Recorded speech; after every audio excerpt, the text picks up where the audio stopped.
Studio Janakpur Dham Nepal.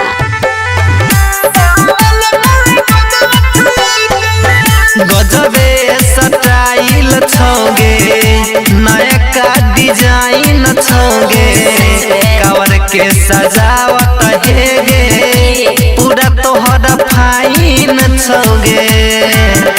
चल thank you रे चमा चमा करे है के एकर नीचा या ऊपर एते महंगा कवर लेके जाय छी देवघर भोला बाबा पर जलवा चढ़ाए मिल जतै हमरो जिंदगी में सुख।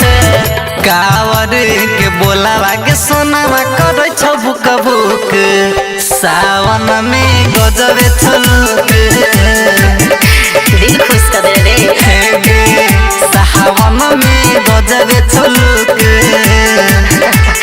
अच्छा कमलेश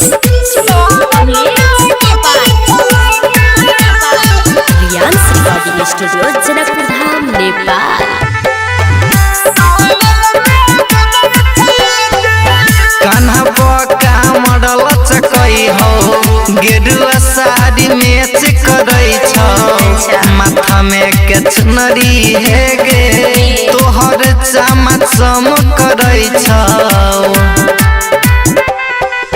रे मोहन जी मधेसी जपे भोला जी के नाम सब पूरा कर दे तो तोरा बिगड़ल काम।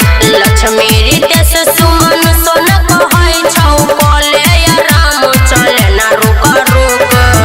कावर के बोलावा के सोनावा करे छ बुक बुक सावन में गजबे छलुक सावन में गजबे छलुक। रहती नहीं सब भोला जी के कृपा है।